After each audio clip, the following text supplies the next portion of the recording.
infrastructure sector has been hit with more than its fair share of trouble. But it was always assumed that the road segment is doing just a touch better than other segments like power. That was until earlier this year. Earlier this year, the NHAI conducted an auction on road projects and there was hardly any private sector interest. That got everybody to sit up and take notice. What's gone wrong? Is it the poor financial health of these road developers or is it more than that? Nikhil Inamdar reports and tries to understand what it will take to maneuver a smooth about turn for the sector.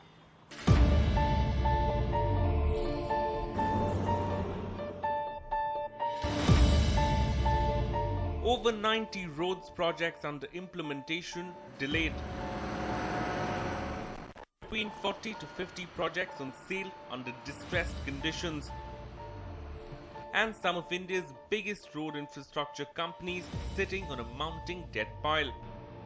It's perhaps this grim environment that's dissuading India's private companies from expanding further into the road sector, which seems to have hit a rough patch. Today you have a rather negative sentiment about the sector among the investment community, and some, quite a lot of concern among private developers as well that perhaps they won't realize the returns on previous projects that they'd hoped for.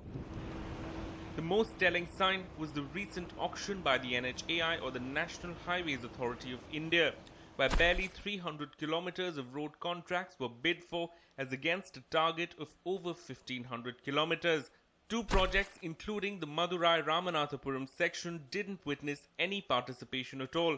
And even in the bids that did evince some interest, the number of applicants was below 10. A far cry from the average of 30 to 32 applicants that NHAI bids garnered last year, with developers scrambling to back projects.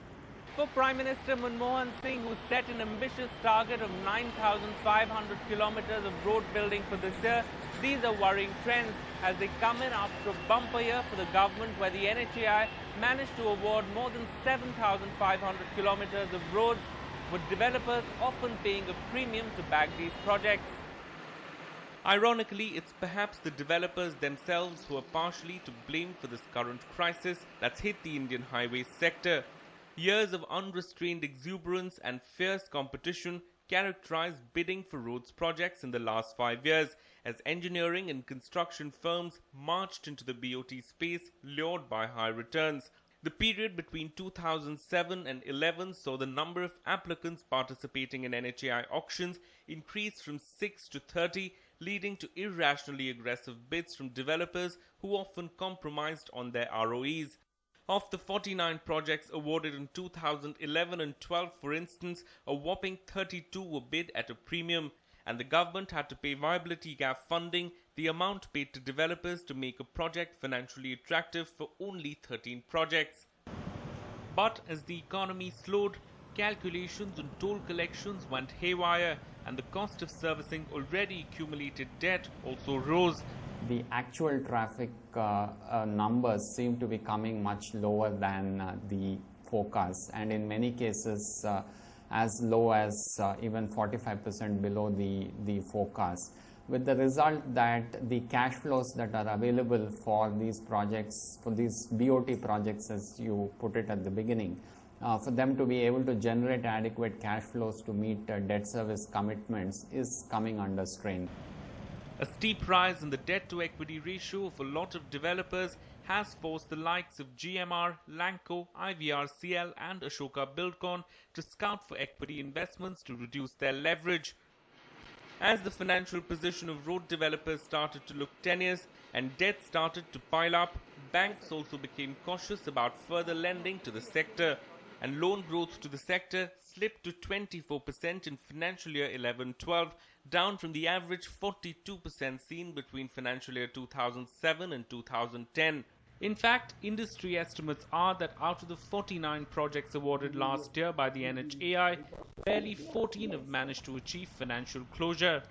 But perhaps the declining interest by the private sector in highway building can also be attributed to the fact that the most lucrative stretches and high-profile projects like the Bandra-Worli Sea Link have already been awarded. and that means the government will have to step in with higher grants and more financial assistance if private sector interest has to be revived. Major highways have gone, all GQs have gone, all north-south corridors have gone. Now the projects are not as good. So the project has to go into grant level of 30, 35 plus and into 40s range. And that's exactly what the government has set out to do. Plans to award 40% of new highway contracts under the new EPC norms, where the contractor has to just construct the road and the government takes care of the finance, as opposed to a BOT contract where the developer has to also arrange for the funding. Reports suggest the Roads Ministry will award 3,000 kilometers of the total target of 9,500 kilometers through the EPC route this year.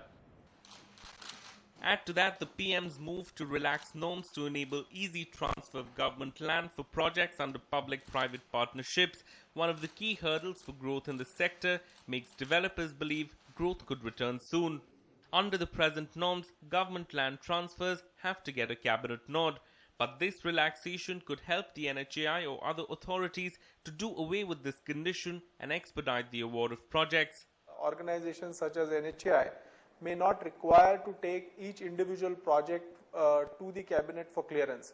If they, for example, have a particular program already approved, then for the individual project, they don't need to go back to the government, and that can avoid a hell lot of a time. It's no doubt going to be a long road ahead before things get significantly better. But unlike in the other segments of the infrastructure space where policy logjams have meant years of uncertainty, it does look like the road segment is poised to take a turn for the better, with the PMO now swinging into action. In Mumbai, Nikhil Anandar, NDTV Profit. India's #1 news app just got even better.